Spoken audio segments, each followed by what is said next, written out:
तो हम ऐसा फील नहीं करते कि भगवान के बिना जो है ये जगत, मतलब वी डोंट कंसिडर इट। तुम बिना के दयालु जगत संसारे,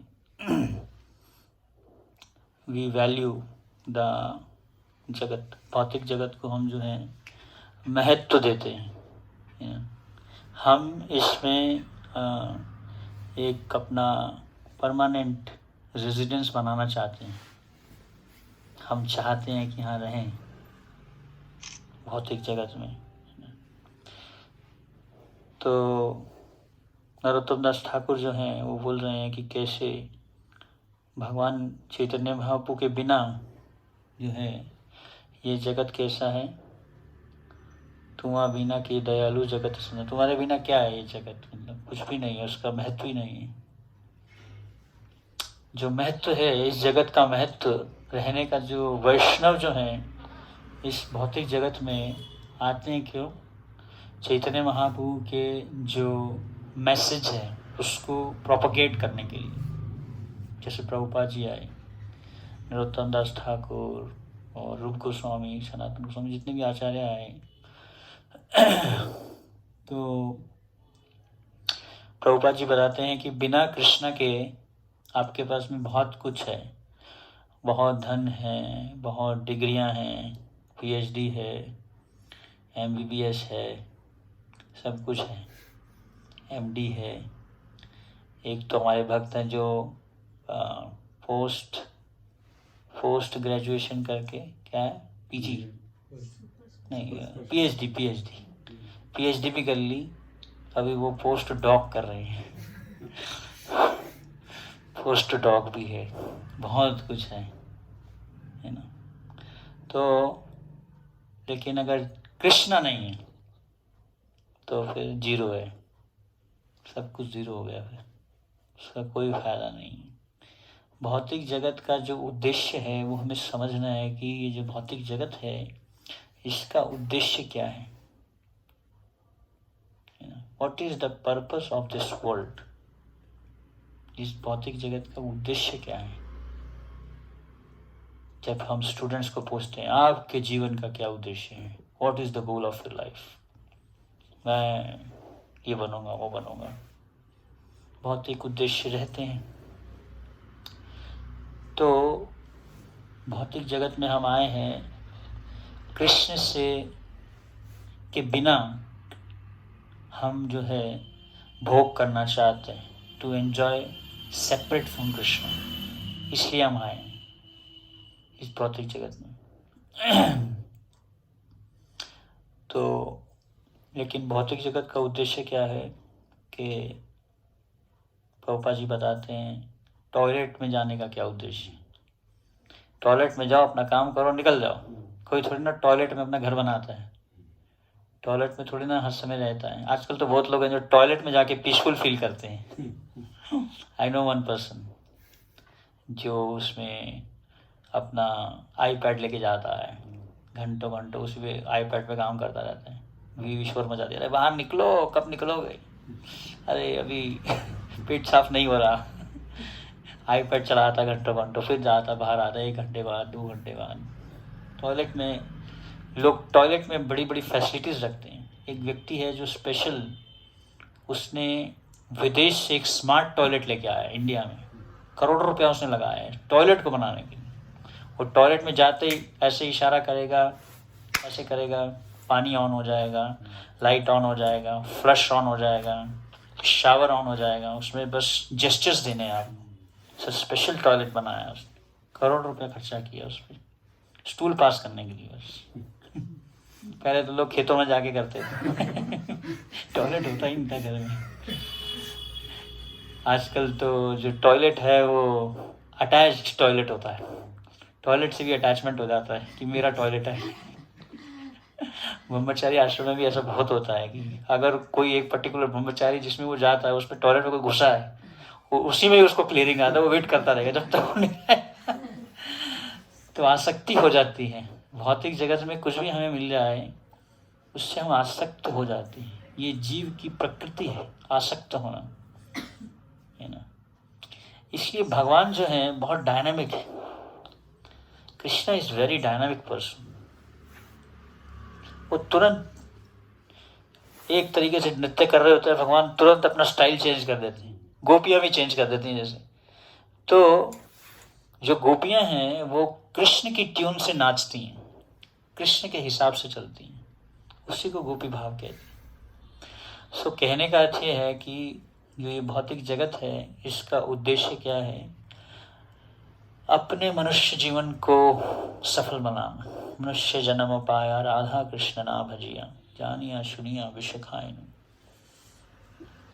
तुमदास ठाकुर बोल रहे हैं कि जानते हुए हम जो हैं क्या कर रहे हैं, विष का प्याला पी रहे हैं, भूल गए हैं कृष्ण को, माया में फंसे हुए हैं, माया जाले बद्ध होए आछो मीछे काज लोए।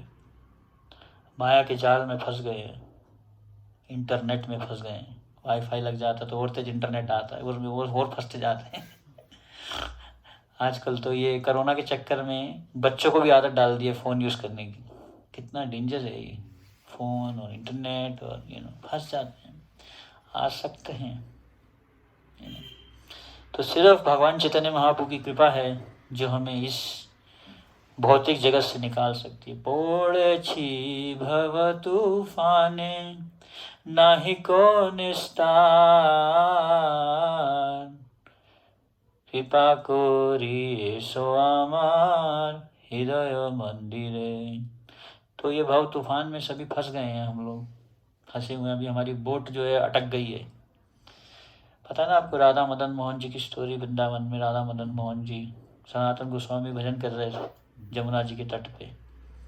मदन मोहन जी को बिठा दिया पेड़ पे, और मदन मोहन जी बोले, अरे तुम मेरे को ये रोटी तो दे रहे हो, तो रोटी भी नहीं दे रहे, वो क्या कहते हैं जो हमने उस दिन खाया था, बाटी बाटी बाटी बाटी देते थे। मैं एक बार गया था मदन मोहन सनातन गोस्वामी को प्रणाम करने, तो उन्होंने मेरे को बाटी प्रसाद दिया उस टाइम। तब मेरे को समझ आया कि बाटी बनाते थे वो भगवान की। अभी भी बनता है वो बाटी, अभी तक कल्चर है, 500 ईयर्स को कल्चर सो बाटी देते थे। तो मदन मोहन जी ने बोला, थोड़ा नमक तो दे दो। तो सनातन बोला, देखो अभी तुम नमक मांग रहे हो, कल तुम बोलोगे मुझे सब्जी दे दो, तुम मुझे ये दो वो दे दो, चुपचाप बैठे रहो। ये दिया, फिर थोड़ा नमक देते रहे साथ में। अब एक दिन वहाँ से एक बिजनेसमैन जा रहा था आगरा में नमक बेचने के लिए, नमक का पूरा जहाज लेके, मिस्टर कपूर। अभी भी उसका वहाँ पे डीटी है मिस्टर कपूर का। अगर आप कभी वृंदावन में जाएं मदन मोहन जी मंदिर में, उसका डीटी है जिससे अभिषेक जो है सपोज टू जो है उनके ऊपर गिरना चाहिए। अभी ऐसा नहीं होता, लेकिन उनका डीटी अभी भी है मिस्टर कपूर का। तो मिस्टर कपूर जा रहे तो उनका जहाज फंस गया, जैसे हमारा भी जहाज फंसा हुआ है अभी भौतिक जगत में, अटक गए हैं हम। तो मिस्टर कपूर ने जो है को बोला किसी ने कि यहाँ पे एक बाबा रहते हैं, आप उनको बोलो प्रार्थना करेंगे पर जहाज निकल जाएगा। और हुआ, वो सनातन गोस्वामी को बोले, सनातन गोस्वामी ने प्रार्थना किया और जहाज अटका हुआ था निकल गया। और फिर उन्होंने आके जो है राधा मदन मोहन मंदिर जो है उसको बनाया। तो कहने का अर्थ ये है कि हम भी ऐसे ही, हमारा भी आसक्तियाँ जो हैं, भौतिक आसक्तियाँ, हम इस भौतिक जगत में हमें फंसा के रखी हुई हैं, जिनके कारण हरिनाम के जप में हम पूरे तरीके से मग्न नहीं हो पाते। परीक्षित महाराज जब सुखदेव गोस्वामी से सुन रहे थे, पूरे तरीके से उनका जो मन है वो कथा में लगा हुआ था, पूरे तरीके से मग्न थे उसमें, क्या क्या चल रहा है एग्जैक्टली सब उनके मन में। कोई भी और इधर उधर के विचार नहीं आ रहे थे कि कोई व्हाट्सएप पे मैसेज आया नहीं आया या क्या, ऐसा कुछ। परीक्षित महाराज के पास में तो ना व्हाट्सएप था, ना फेसबुक था, ना नेटफ्लिक्स था, ना यूट्यूब था उस टाइम में। हमें ये सब दे दिया और आसक्तियाँ बढ़ गई हैं, टेंशन और बढ़ा हुआ है मन जो है उधर ही लगा रहता है। टन से कोई आवाज़ आती है हरि नाम का जप करते हुए, टन कुछ भी थोड़ा मैसेज बच जाए, मन तुरंत भागेगा, किसका मैसेज आ गया, कोई इमरजेंसी कॉल तो नहीं है। Let us do this. Biggest emergency is to chant the holy name. ये सबसे बड़ी अर्जेंसी है। भक्ति सिद्धार्थ स्वामी ठाकुर ने ये बात बोली प्रभुपाद जी को, इट्स कृष्ण कथा जो है यही सबसे बड़ी अर्जेंसी है। उस टाइम में इंडिपेंडेंस का इशू चल रहा था। लोग चाह रहे थे कि भारत को आज़ाद कराया जाए, सबसे बड़ी अर्जेंसी है भारत को आज़ाद करना। भक्ति सिद्धांत स्वरूप ठाकुर बोले, the biggest urgency is that Krishna consciousness can not wait for anything. इससे बड़ी अर्जेंसी है ही नहीं कि कृष्ण कथा को फैलाना, इसको फैलाओ। दुनिया फंसी हुई है भौतिक जगत में। तो इसलिए नरोत्तम दास ठाकुर बोल रहे हैं कि और कोई तरीका है नहीं इस भौतिक जगत से निकलने का एक्सेप्ट द कृष्ण, लॉर्ड चैतन्य और लॉर्ड गौर निताई की जो कृपा है, चैतन्य महाप्रभु नित्यानंद की कृपा, वही हमें जो है इस भौतिक जगत से निकाल सकती है, इसमें हम सभी अच्छे से फंसे हुए हैं। तो माया के जाल में सभी फंसे हुए हैं। तो इसमें से अगर निकलना है तो हमें क्या करना पड़ेगा? We have to call out the Lord, प्रार्थना करना पड़ेगा, चिल्लाना रोना पड़ेगा। गौर गोविंद महाराज बोलते हैं, we have made a school for crime. रोने के लिए हमने एक स्कूल बनाया है, कृष्ण के लिए रोड, जिसमें सिखाया जाता है कैसे हम कृष्ण के लिए रोए, how to cry for Krishna. So इसलिए महामंत्र का जप करते समय calling mood, to call the Lord, प्रार्थना के भाव में उसको जप करना। कलो नास्ति नास्ति नास्ति करें, और कोई तरीका है ही नहीं, है ही नहीं, है ही नहीं। तो इसलिए यहाँ पे प्रार्थना कर रहे हैं अलग अलग आचार्यस को, नित्यानंद प्रभु को, अद्वैत आचार्य प्रभु को, 6 गोस्वामियों को, और फिर अंत में क्या बोल रहे हैं? रामचंद्र संग मांगे नरोत्तम दास के। नरोत्तम दास ठाकुर जो है वो रामचंद्र संग मांगे नरोत्तम दास, उनका ही जो है वो संग प्राप्त करना चाहते हैं। तो इसलिए जो भक्तों का संग है इस भौतिक जगत में, वही हमें एक टॉलरेंस प्रदान कर सकता है। एक भक्त ने बोला कि the material world is the most intolerable place. ये जो भौतिक जगत है ये बहुत ही असहनीय स्थान है, लेकिन जो भक्तों का संग है वो इसको सहनीय बना देता है। It becomes tolerable. एटलीस्ट हमारे अंदर में टॉलरेंस की क्वालिटी आ जाती है। टॉलरेंस की क्वालिटी बहुत कम है अभी। We are not able to tolerate hunger. तुरंत भूख लगती है तो बिना भोग लगाए खाने की, थोड़ा चख तो ले कैसा बनाया है, चखने की इच्छा कर जाती है तुरंत।